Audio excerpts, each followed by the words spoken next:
Welcome to the deep dive.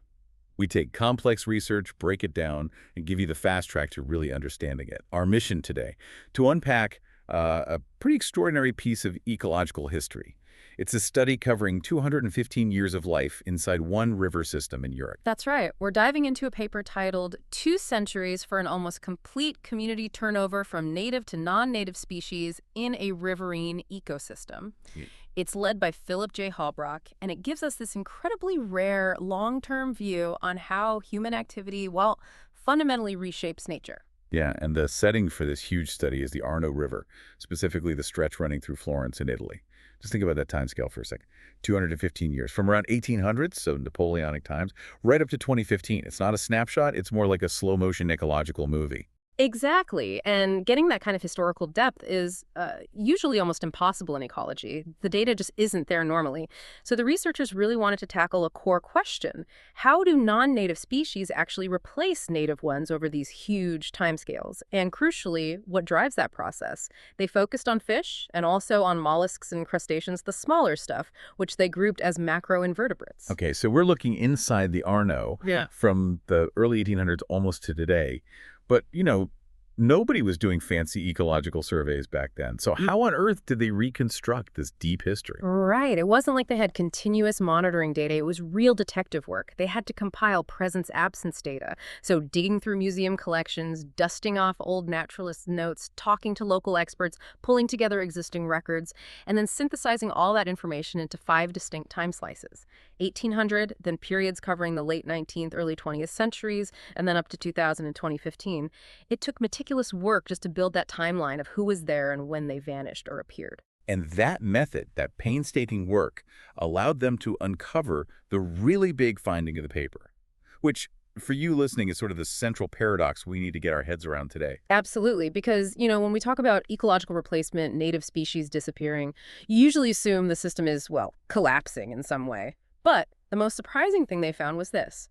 Despite this huge turnover in who was living there, the overall number of species, what ecologists call alpha diversity, actually went up significantly for both fish and macroinvertebrates. Okay, wait. So on paper, just looking at the numbers, the river looks more diverse in 2015 than it did in 1800. If we just counted species, we might think, wow, the river's doing great. But the reality of which species were counted tells a completely different story, doesn't it? It absolutely does. Let's break that down. Take the fish first. In 1800, the fish community was like 92% native species, pretty much all local fish. By 2015, that had flipped almost completely. It was 94% non-native species. That's a near total ecological replacement over 2 centuries. Wow. An almost complete directional reversal. And the macroinvertebrates, the mollusks and crustaceans, they followed a similar path, but maybe a bit delayed. Yeah, similar story, but delayed. They started out in 1800, completely native, 100%. By 2015, they'd reached 70% non-native. And the timing difference is really key here. Non-native fish started showing up and taking over about 50 years earlier than the non-native macroinvertebrates. It suggests this kind of phase invasion process, maybe hitting the bigger fish first and then the smaller organisms later on. Okay, let's go back to that paradox. Yeah. High diversity numbers, but it's masking this fundamental replacement. It really makes you question how we measure the health of an ecosystem, right? Why didn't the species count just plummet when the natives were disappearing? Well, it's because the introduction of new non-native species basically balanced the books, numerically speaking. They compensated for the loss of the native ones, and that's a huge insight from the paper. Just looking at simple diversity metrics like a species count can be incredibly misleading. What's happening is something called functional redundancy. The non-natives were essentially stepping into the ecological roles, the jobs, left vacant by the natives. So the total number of species stayed high or even increased even while the original inhabitants were being wiped out. Right, so you end up with a river that's, taxonomically unrecognizable from what it was, but in terms of just sheer biological activity, maybe it still seems to be working on some level. Okay, so the next obvious question is, how did this replacement happen? Were the newcomers just moving into empty apartments, or were they actively kicking the old residents out? That's exactly where the niche space analysis comes in. It's a really neat part of the study. The researchers looked at functional metrics, things like diet, how species reproduce, where they live, their habitat needs, basically trying to define the ecological role or niche space of each species. This helps figure out if invaders are mostly filling empty niches or if they're directly competing with and displacing the natives. And overall, those functional metrics, like the total range of ecological jobs being done, didn't crash, which again supports that idea of functional redundancy you mentioned. Correct. Things like functional richness and divergence for the whole community only decreased slightly and not even significantly. So functionally, the river didn't look completely broken. But taxonomically, a totally different world. The invaders were, ecologically speaking, pretty good replacements in terms of the roles they played. But, and this seems crucial, the overlap between the native and non-native niches tells a different story for fish compared to the macroinvertebrates. This is where we see the different mechanisms, right? Let's start with the fish. Yeah, this is fascinating. For fish, the niche space overlap between native and non-native species was really high. It actually increased over time from about 62% to 68%. That high overlap, it's a very strong signal of intense, direct competition. They were likely fighting for the same food sources, the same spawning areas, the same hiding spots. And the paper even gives a specific example of this sort of competitive exclusion, doesn't it? Showing who's dominating the core niche space. It does. Early on, back around 1800, a major non-native, the common carp, was there, but it was kind of on the fringes outside the main niche occupied by the native fish. But fast forward to 2015, and the roles are completely reversed. The only remaining native fish species, the tench, was now pushed to the outside, living outside the dominant niche, which was now controlled by all the non-native species. It's like a visual representation of being competitively boxed out. Okay, stark contrast then with the macroinvertebrates. Their niche overlap was much lower, only around 15% to 30%. What does that tell us? That much lower overlap suggests something different was happening with the mollusks and crustaceans. It suggests they weren't primarily being replaced through direct head-to-head competition.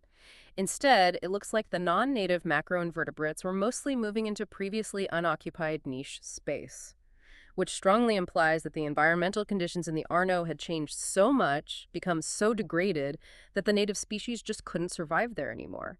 The changing environment created empty niches, and the more tolerant, adaptable non-natives just moved in. Got it. So two different primary mechanisms at play. For fish, replacement driven largely by direct competition because their needs overlap so much. But for the macroinvertebrates, it was more about environmental degradation, wiping out natives, leaving empty space for the invaders to colonize without intense competition. Exactly right. And that leads us perfectly into the next question. What were those external factors? What drove the environmental degradation that created those empty niches for the macroinvertebrates? And what maybe gave the non-native fish a competitive edge? Again, since they didn't have continuous environmental data going back centuries, the researchers had to be clever. They used changes in the traits of the species present over time as proxies for environmental stews, looking at what characteristics were succeeding. And a lot of that stress seems tied directly to the physical growth of the city of Florence itself, right? Without a doubt. I mean, the urban area of Florence more than doubled in size over this period, from about 54 square kilometers in 1800 to over 100 by 2015. That leads to massive physical changes in the river, what scientists call hydromorphological alterations. Think about building weirs, straightening the river channel, increased cloudiness or turbidity in the water, changes in how sediment moves. They were basically re-engineering the river. And the traits of the non-native fish that became dominant perfectly matched this new engineered environment. They really did. The original native fish often liked the shallow edges, the littoral zones, and many needed clean gravel to spawn on, often in winter. They got replaced by non-natives, showing traits that indicate high adaptability. The technical term is euryoeciousness. These newcomers could mature later. Many guarded their nests, which gives offspring a better chance in rough conditions. And crucially, they weren't picky about where they spawned. They didn't need pristine gravel beds. They were built for a tougher, more variable world. And for the macroinvertebrates, their traits pointed clearly towards another major stressor: pollution. Precisely. The trait analysis for them showed this pattern. First, a decrease in native species that liked clean, muddy bottoms, and then later, a big increase in species known to tolerate heavily polluted conditions, what the paper terms alpha mesosaprobic and polysaprobic. Basically, these are indicators of heavy organic pollution and nutrient enrichment, likely from sewage and urban runoff from the growing city. So we have the physical changes to the river structure, and we have pollution degrading the water quality. But we also can't forget direct human meddling people actually putting these species into the river, right? Oh yeah, direct introductions were a huge factor, especially for the fish, kicking off around the turn of the 20th century, about 1900. The paper links this timing really strongly to the founding of local fishing associations. People wanted better angling. So many introductions were intentional, sometimes illegal, releases by anglers or citizens trying to boost fish stocks for sport. That's likely how big predators like the European catfish, Silurus glanus, got established and eventually came to dominate. Okay, so summing up the drivers. For fish, it's a mix. Introduced deliberately by humans, often for fishing, and then they outcompeted the natives in a river that was already being physically changed. Whereas for the macroinvertebrates, it seems they were introduced more accidentally, maybe drifting downstream, maybe hitching rides, maybe some cultural releases related to food, and they primarily succeeded because pollution and habitat changes had already knocked out the native competition, leaving vacant niches. That synthesis is really the crux of it. And it offers a powerful lesson for, water managers everywhere. Non-native dominance isn't just about the introduced species themselves. It's the combination of those introductions plus severe degradation of the environment, the physical changes, the pollution that allows this kind of complete turnover to happen. Which implies that just focusing on removing or controlling the non-native species, which is often the go-to strategy, probably isn't enough, is it? If you don't fix the underlying environmental problems, something else will likely just move in. That's the big management takeaway here. You need tailored strategies that tackle both things at once, the environmental conditions and the biological community. The paper specifically suggests focusing on restoring habitat diversity. If you can create more varied habitats, little pockets or refuges in space and time where native species can hang on and maybe avoid the worst of the competition or pollution, you give them a better shot at long-term survival. Now, before we finish, we should probably just touch on the limitations inherent in using this kind of historical data. It's amazing they could reconstruct so much, but using presence-absence data has its constraints. It absolutely does, because you're relying on historical notes, museum records, things that weren't systematic surveys. You can really only capture the big picture changes, like a species was definitely there in one 50-year block and definitely gone in the next. It doesn't give you the fine-grained detail to know for sure if species were fiercely competing moment to moment or just kind of coexisting, or if population sizes were fluctuating wildly within those broad time slices. And that really underscores why we need better, harmonized, long-term monitoring programs going forward, tracking not just who is there, but how many are there, alongside continuous environmental data. Still, the story of the Arno River is such a powerful, almost sobering example for the world. It really demonstrates how an ecosystem can, on the surface, look diverse. And those alpha diversity numbers going up, while underneath, it's undergoing this complete, maybe irreversible ecological replacement. It just highlights the danger of relying on a single metric to judge health. And if you think back to that phased invasion idea, the macro invertebrates starting their turnover later than the fish, well, the story probably isn't over yet for them. It seems highly likely that the macroinvertebrate community in the Arno will see even more non-native species gain ground, more niche space occupied in the coming decades. And it makes you wonder, doesn't it, how many other rivers, lakes, or even terrestrial ecosystems around the world might be going through this same slow-motion ecological crisis right now, hidden behind deceptively stable or even increasing diversity numbers? What else are we missing? A really important and, yes, sobering thought to end on.